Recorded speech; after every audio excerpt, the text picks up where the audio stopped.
মাটিটা হয়ে গেল হামাইম মাসনুন, কাদা মাটিতে পরিণত হয়ে যায়। জোরে জোরে বলেন সুবহানাল্লাহ। কাদা মাটিতে পরিণত হবার পর আল্লাহর হাবিব বলেন, খালাকাল্লাহু আদম আলা সুরতি সিত্তুনা দিরা, আমার আল্লাহ 60 গজ লম্বা বানায়া আদম আলাইহিস সালামের স্ট্রাকচারকে বানালেন, ওনার বডিটাকে তৈরি করলেন 60 গজ লম্বা বানায়া। 60 গজ লম্বা বডি বানানো হয়ে গেছে। আদম নবীর শরীর কিন্তু এখনো কাদা মাটি, ওই যে কাদা মাটি দিয়ে বানাইছেন আল্লাহ, কাদা মাটি দিয়ে বানানোর পর এবার তো শুকানোর দরকার। আল্লাহর নবী বলেন, রব্বুল আলামিন সূর্যকে অর্ডার করলেন, ইয়া শামসি হাররিক আলাইহি 40 সানা, হে সূর্য 40টা বছর ওই কাদা মাটির উপরে তুই সূর্যের তাপ দে, আলো দে। 40টা বছর তাপ দেওয়ার পর ওই কাদা মাটিটা কাল সলসালিন কাল ফখর, ঠনঠনে মাটিতে পরিণত হয়ে যায়। 340 কত হয় বলেন? 340 120 বছর। এই 120টা বছর আল্লাহ বলেন, তোমাদের বাবা আদম লাম ইয়াকুন শাইআম মাসকুরা, উল্লেখ করার মতো কিছুই ছিল না। তখন তার নাম ছিল না, দাম ছিল না, অস্তিত্ব ছিল না, পরিচয় ছিল না। মাটির কাঠামো জান্নাতের মধ্যে পড়া, তখনও তানার মধ্যে রূহ নাই। আল্লাহ কোরআনে সূরা আদ-দাহারের মধ্যে বলেন, হাল আতা আলাল ইনসানি হিনুম মিনাদ দাহরি লাম ইয়াকুন শাইআম মাযকুরা, হে মানুষ তোমাদের জীবনে কি এমন সময় ছিল না যখন তোমাদের নাম ছিল না, অস্তিত্ব ছিল না, পরিচয় ছিল না, তোমাদের কেউ জানতো না, কেউ তোমাদেরকে চিনতো না। আমি তোমার রব, আমি তোমার আল্লাহ, আমি তোমাদের মালিক, তোমাদের অস্তিত্ব দান করলাম, আমি তোমাদের পরিচয় পরিচিতি দান করলাম। তোমাদের বাবা আদমকেও তেমন পরিচয় পরিচিতি দান করলাম। আল্লাহর নবী বলেন, বছরের পর বছর আদম নবী জান্নাতের মধ্যে পড়া, শরীরের মধ্যে আত্মা নাই, রূহ নাই। আদম নবীর নাক দিয়ে আমার আল্লাহ শরীরের মধ্যে রূহ প্রবেশ করালেন। কি দিয়ে দিয়েছেন? নাক। নাক বুখারীর বর্ণনা, নাক দিয়ে আল্লাহ আদম নবীর ভিতরের রূহ প্রবেশ করালেন। আল্লাহ কোরআনে বলেন, ইয়াসআলুনাকা আনির রূহ কুলির রূহু মিন আমরি রাব্বি ওয়া মা উতিতুম মিনাল ইলমি ইল্লা কলিলা। জোরে বলেন আল্লাহু আকবার। আল্লাহ তাআলা বলেন, ও আমার পয়গম্বর, মক্কার কাফেরেরা আপনাকে জিজ্ঞাসা করে রূহ সম্পর্কে, আপনি বলেন রূহ হলো আল্লাহর একটা অর্ডার, আল্লাহর একটা হুকুম। আল্লাহর হুকুমে রূহ মানুষের মধ্যে প্রবেশ করে, আবার আল্লাহর হুকুমে রূহটা বার হয়ে যায়। আল্লাহর নবী বলেন, তোমাদের বাবা আমাদের বাবা আদম আলাইহিস সালাতু ওয়াস সালামের নাক দিয়ে আল্লাহ যখন আল্লাহর হুকুম নামীয় রূহটা প্রবেশ করালেন, সঙ্গে সঙ্গে আদম নবী বলে উঠলেন, আলহামদুলিল্লাহি রাব্বিল আলামিন। আমার সঙ্গে আপনারা পড়েন, আলহামদুলিল্লাহি রাব্বিল আলামিন। আদম নবী বললেন, সমস্ত প্রশংসা তারিফ সেই আল্লাহর জন্য যিনি গোটা বিশ্ব জগতের রব, লালন কর্তা, পালন কর্তা আল্লাহ। জোরে জোরে বলেন সুবহানাল্লাহ, নারায়ে তাকবীর। আল্লাহ পাক বলেন, আমি আমার পয়গম্বর আদমের শরীরে রূহ দিস। রূহ দেওয়ার পর এবার উনি জাগ্রত মানুষ হয়ে গেছে, দাঁড়ায় গেছে। এখন এই জায়গাটা একটু ভালো করে বোঝেন। ফেরেশতারা আদম মানাতে মানা করছিল না? কথা বলেন, মানা করছে। আল্লাহ ফেরেশতাদের অমান্য করে আল্লাহ তাআলা বানিয়েছেন আদম। এখন ফেরেশতাদের থেকে আদমের মর্যাদা তো বাড়ানো দরকার, কারণ যেহেতু ফেরেশতারা মানা করছে আর আল্লাহ বলছেন এই মানুষের ব্যাপারে আমি আল্লাহ যা জানি তোমরা তা জানো না। এখন আল্লাহ কি জানেন দেখেন, আল্লাহর সিস্টেমটা দেখেন। আল্লাহ তাআলা কোরআনে বলেন وعلم آدم الأسماء كلها ثم عرضهم على الملائكة فقال أنبئوني بأسماء هؤلاء إن كنتم صادقين। আল্লাহ তাআলা বলেন আমি আমার পয়গম্বর আদমকে সমস্ত জিনিসের নামগুলো বলে দিলাম, নামগুলা শিখায় দিলাম। ও আদম, এটার নাম হলো আসমান, এটার নাম জমিন, এটার নাম আরশ, ওটার নাম সমুদ্র, এটার নাম পাহাড়, ওটার নাম দরিয়া, ওটার নাম নদী, ওটার নাম গাছ, ওটার নাম বৃক্ষ।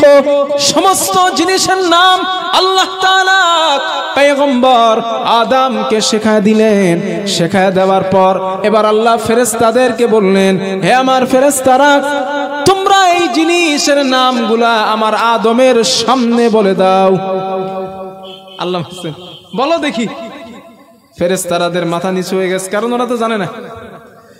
আল্লাহ পাক বলেন ফেরেশতারা জবাব দিয়েছিলেন, ক্বালু সুবহানাকা লা ইলমা লানা ইল্লা মা আল্লামতানা ইন্নাকা আনতাল আলিমুল হাকীম। আল্লাহ তাআলা বলেন ফেরেশতারা আমাকে জবাব দিয়েছিলেন, ও আমাদের আল্লাহ, আমরা আপনার পুত পবিত্রতা বর্ণনা করেছি আর আমরা ততটাই জানি, আপনি আমাদের যতটা শিখিয়েছেন এর বেশি আমরা তো আর জানি না। আল্লাহ আপনি আমাদের জিজ্ঞাসা করেন ওই জিনিসের নামগুলা। ও আমাদের মালিক, আমরা তো জানি না ওই জিনিসের নাম আমরা কেমন করে বলবো, ওই জিনিসের নাম আপনি আমাদেরকে তো শেখান নাই। আল্লাহ বলেন তাই নাকি? বলতে পারবে না শিওর? জি আল্লাহ পারবো না। আল্লাহ বলেন আদম এবার তুমি বলো। সুবহানাল্লাহ বলতে মন চায় না? আদম এবার তুমি বলো দেখি।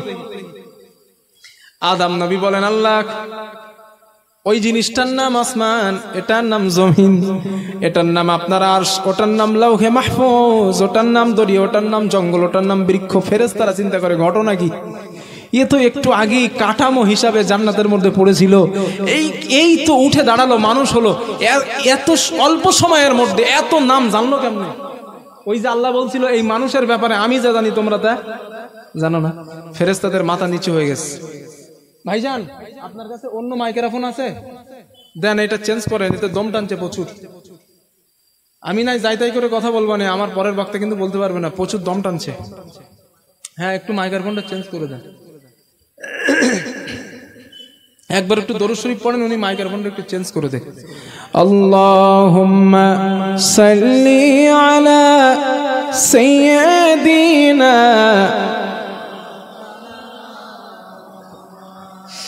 ওয়া আলা আলি সাইয়্যিদিনা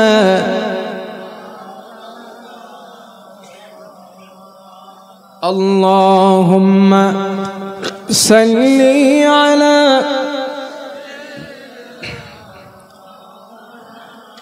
ওয়া আলা আলি সাইয়্যিদিনা মাওলানা মুহাম্মদ রাসূল আমার ভালোবাসা, রাসূল আমার আলোর আশা, রাসূল আমার প্রেম বিরহের মূল আলোচনা, রাসূল আমার কাজে কর্মে অনুপ্রেরণা।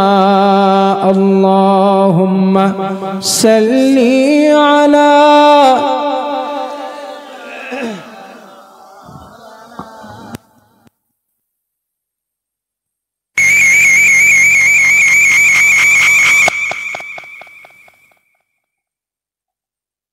বেস কমিয়ে দিয়েছেন, বেস তাহলে টনটা একটু বাড়ায় দেন না, টন।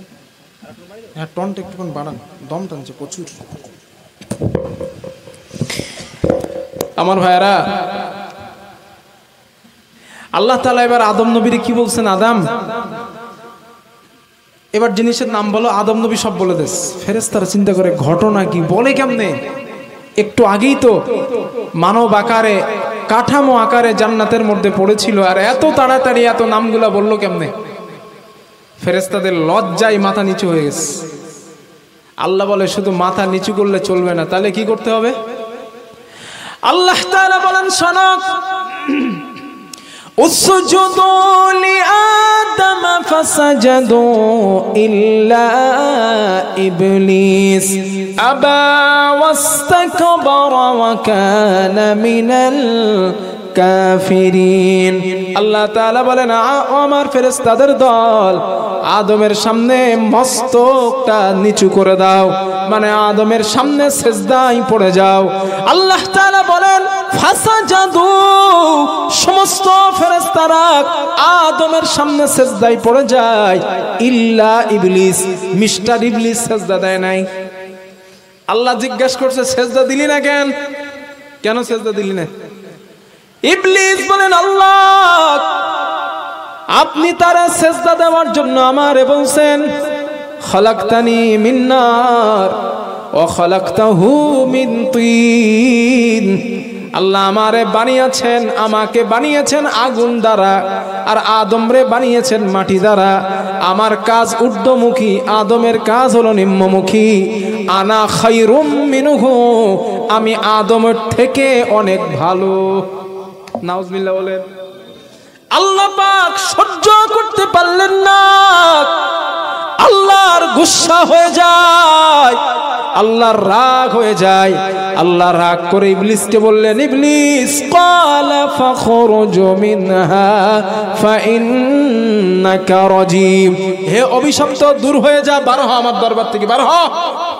আমি আল্লাহর সামনে আর্গুমেন্ট চলে না, আমি আল্লাহর সামনে অহংকার চলে না, আমি আল্লাহর সামনে দাম্ভিকতা চলে না, আমি আল্লাহর সামনে অহংকার চলে না। তুমি অহংকার করো আমি আদমের থেকে ভালো, আরে কে ভালো আর কে খারাপ এটা আমি আল্লাহর থেকে আর ভালো কে জানে, ঠিক কিনা বলেন? আমি আল্লাহর থেকে কে জানে? সুতরাং তুমি অহংকার করো না। প্রিয় ভাইয়েরা, এইখান থেকে একটা শিক্ষা নেন। আদম নবী একটা ভুল করছিলেন, তাই না? ওই আল্লাহ তাআলা আদম নবীরে বলছিলেন লা তাকরাবা হাদিহি শাজারা ফাতাকুনা মিনাজ জালিমিন, আদম ওই গাছের কাছে যাবা না, যদি যাও ফাতাকুনা মিনাজ জালিমিন, তুমি জালিমদের অন্তর্ভুক্ত হবা, এটা বলছিলেন আল্লাহ। আদম নবী ভুলটা করছিলেন না করে নাই? গাছের কাছে গিয়েছিলেন। আদম নবী আল্লাহর একটা হুকুম অমান্য করেছেন, আল্লাহ যেতে মানা করেছেন, আদম গিয়েছে। ইবলিসকে আল্লাহ বলছেন আদমরে সেজদা দাও, ইবলিস আল্লাহরে আদমরে সেজদা দেয় নাই। তাহলে ইবলিসও ভুল করলো, আদমও ভুল করেছে। এখন আদম নবী ভুল করে আল্লাহর নবী হলো, আর ইবলিস ভুল করে শয়তান হলো। ঘটনা কি? ঘটনাটা কি? এর মাঝখানে একটা ঘটনা আছে। ঘটনা হলো ইবলিসকে আল্লাহ জিজ্ঞাসা করছিল, ইবলিস আমি তোরে আদমকে সেজদা করতে বললাম, করলি না কেন? ইবলিস জবাব দিছে আমি আদমের থেকে ভালো, এটা বলছে না? আমি আনা খায়রুম মিনহু, আমি আদমের থেকে ভালো। আল্লাহর সামনে ইবলিস অহংকার করলো, আল্লাহ বলল তুই আমার দরবার থেকে বার হয়ে যা। পরস্পর আল্লাহ আদমরে জিজ্ঞাসা করছে, আদম আমি তোমারে মানা করছিলাম, আমার হুকুম অমান্য করলে কেন? আদম নবী যে জবাবটা দিয়েছেন কি সুন্দর জবাব, আগে সুবহানাল্লাহ বলেন। আমার বন্ধুগণ, আদম পয়গম্বরকে আল্লাহ জিজ্ঞাসা করলেন, আদম আমি তোমাকে মানা করেছিলাম ওই গাছের নিকটে তুমি যাবে না, কেন গিয়েছিলে?